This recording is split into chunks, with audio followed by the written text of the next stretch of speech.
कन्यावध प्रथा। कन्यावध प्रथा पर 1833 ईस्वी में कोटा रियासत के द्वारा सर्वप्रथम प्रतिबंध लगाया गया था। कन्यावध पर प्रतिबंध लगाया गया था 1833 में। कौन सी रियासत के द्वारा? कोटा के द्वारा लगाया गया था। उसके बाद 1834 में, एक साल के बाद में, बूंदी ने भी कन्यावध जो कुप्रथा थी उस पर रोक लगा दी थी। पहली रियासत कोटा थी। लेकिन अगला है त्याग प्रथा। त्याग प्रथा क्या है, इसके बारे में जानते हैं। कन्या की विदाई के समय कन्या के पिता के द्वारा एक जाति विशेष को मुँह मांगी रकम देना त्याग प्रथा कहलाता है। त्याग प्रथा एक ऐसी प्रथा थी जो कन्यावध का भी कारण बनी थी, क्योंकि उस समय जब कोई कन्या पैदा होती और उसकी शादी होती तो राजस्थान में कुछ जातियां ऐसी थीं जिनके लिए एक परंपरा थी कि वह कन्या के पिता से उस कन्या की विदाई के समय जितनी रकम मांगेगी तो कन्या के पिता को वो देना ही पड़ेगी। उसी प्रथा को त्याग प्रथा बोलते थे। त्याग प्रथा से बचने के लिए ही राजस्थान में जो है वो कन्यावध जो थी वो ज़्यादा हुआ था। तो त्याग प्रथा क्या है? कन्या विदाई के समय कन्या के पिता द्वारा एक जाति विशेष को मुँह मांगी रकम देना त्याग प्रथा कहलाता है। त्याग प्रथा पर सर्वप्रथम रोक जो है वो जोधपुर रियासत के द्वारा लगाई गई थी 1841 में। 1841 में जोधपुर रियासत ने इस पर त्याग प्रथा पर रोक लगा दी, लेकिन उसके बावजूद भी इसमें कोई कमी नहीं आई। तो फिर त्याग प्रथा पर सर्वाधिक जो कठोर कानून बनाया गया था तो वह बनाया गया था 1888 में। यह किसने बनाया था? यह वाल्टर कृत राजपूत हितकारिणी सभा, वाल्टर नाम के एक अंग्रेज अधिकारी थे, उन्होंने बनाया था त्याग प्रथा पर सर्वाधिक कठोर कानून 1848 में। जबकि पहले किसने बनाया था? तो 1841 में जोधपुर रियासत ने बनाया था। दहेज प्रथा। दहेज प्रथा निरोधक अधिनियम बनाया गया तो 1961 में। हमें ये बात याद रखनी है। दहेज प्रथा निरोधक अधिनियम 1961। समाधि प्रथा। समाधि प्रथा, दो प्रकार की समाधियाँ देखने को मिलती हैं, भूमि समाधि और जल समाधि। इस पर रोक किसने लगाई थी? तो समाधि प्रथा पर सर्वप्रथम रोक लगाई थी जयपुर रियासत ने 1844 में। 1844 में समाधि प्रथा को गैरकानूनी बना दिया गया था जयपुर रियासत के अंतर्गत।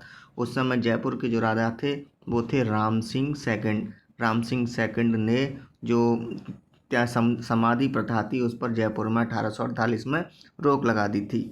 समाधि निरोधक अधिनियम केंद्र सरकार के द्वारा 1861 में बनाया गया था। उस समय के जो वायसराय थे मेजर लुडलो, एक मिनट में इनका नाम यहाँ लिखता हूँ, मेजर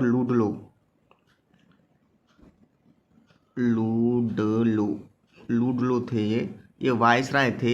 इनके द्वारा समाधि प्रथा को रोकने के लिए समाधि निरोधक अधिनियम 1861 बनाया गया था।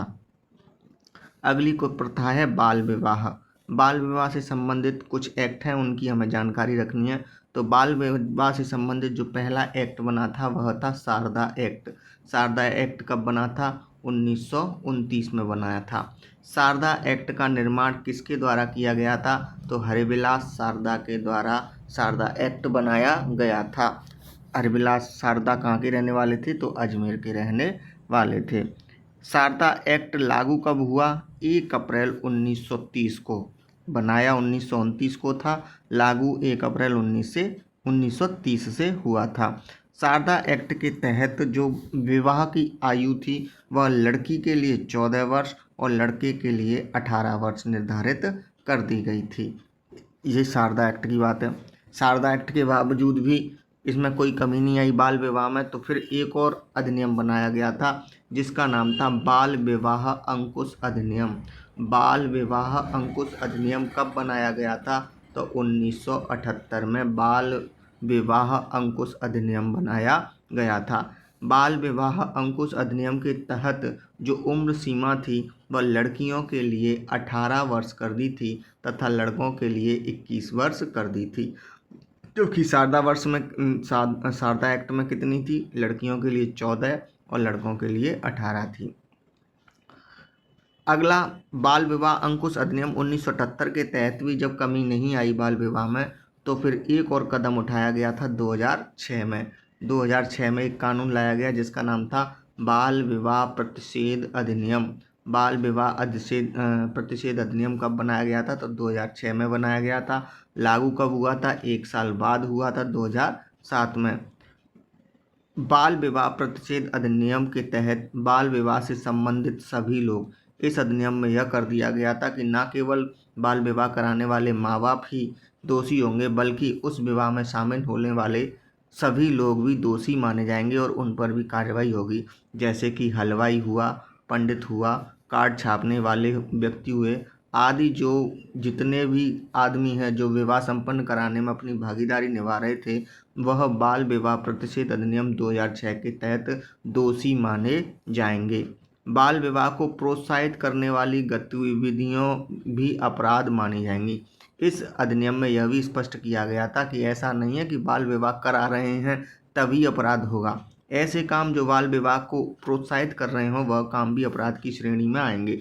जैसे कि सगाई करना, कोई व्यक्ति अपने नाबालिग बच्चों की सगाई भी कर लेता है। जैसे कि किसी ने 17 वर्ष की उम्र में किसी अपनी लड़की की सगाई कर दी, तो वह सगाई भी जो है वह इस एक्ट के तहत, कौन सी एक्ट के तहत? बाल विवाह प्रतिषेध अधिनियम के तहत क्या माना जाएगा? आरोपी माना जाएगा। रोका करना यह भी माना जाएगा। अगली जो कुप्रथा है वह है विधवा पुनर्विवाह। विधवा पुनर्विवाह के बारे में पढ़ते हैं। तो विधवा पुनर्विवाह अधिनियम कब लाया गया था? 1856 में लाया गया था। इसको याद रखना है हमें, विधवा पुनर्विवाह थोड़ा ज़रूरी है। तो विधवा पुनर्विवाह अधिनियम 1856 में लाया गया था। किसके द्वारा? लॉर्ड डलहौजी के द्वारा लाया गया था। लेकिन विवाह पुनर्विवाह अधिनियम जब लागू हुआ तब लॉर्ड डलहौजी नहीं थे, उसके जुलाई में ही इनका परिवर्तन हो गया था, लॉर्ड कैनिंग आ गए थे। तो इन्होंने जुलाई में, कब?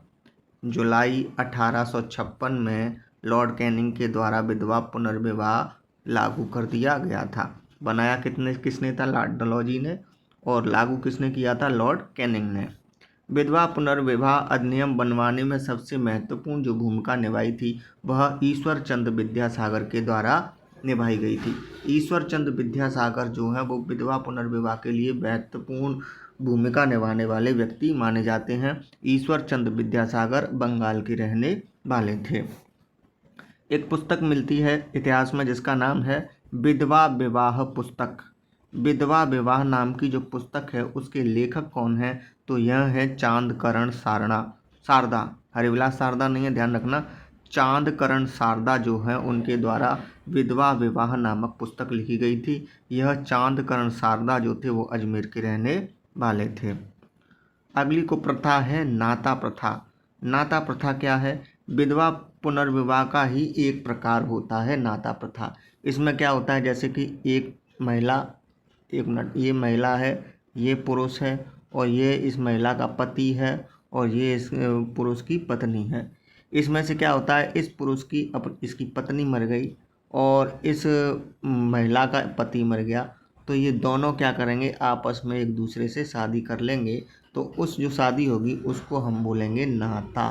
क्या बोलेंगे? नाता। यानी एक तरीके से विधवा विवाह का ही एक क्या माना गया है, यह रूप माना गया है। तो विधवा पुनर्विवाह का ही एक रूप है नाता। अगली जो कुप्रथा है वो बहुत महत्वपूर्ण है। राजस्थान में वर्तमान में सर्वाधिक इसी से प्रताड़ित है व्यक्ति, उसको हम पढ़ते हैं। वह है आटा साटा की प्रथा। आटा साटा की प्रथा। आटा साटा की प्रथा क्या है? बेटी के बदले बहू लेना।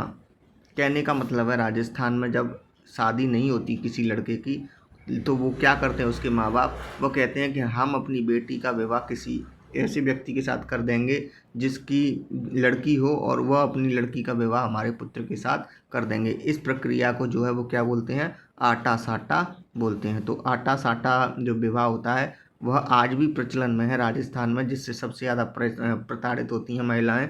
तो इस प्रथा को महाराष्ट्र में, आटा साटा की प्रथा है उसको महाराष्ट्र में क्या बोला जाता है?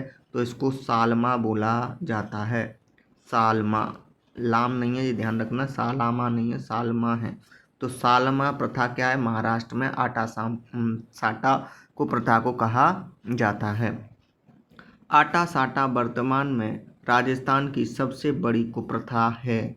आटा साटा जो वर्तमान राजस्थान है वह उसमें सबसे बड़ी कुप्रथा मानी जाती है, जिसे महाराष्ट्र में क्या बोलते हैं? सालामा, सालमा इसको बोलते हैं। धन्यवाद।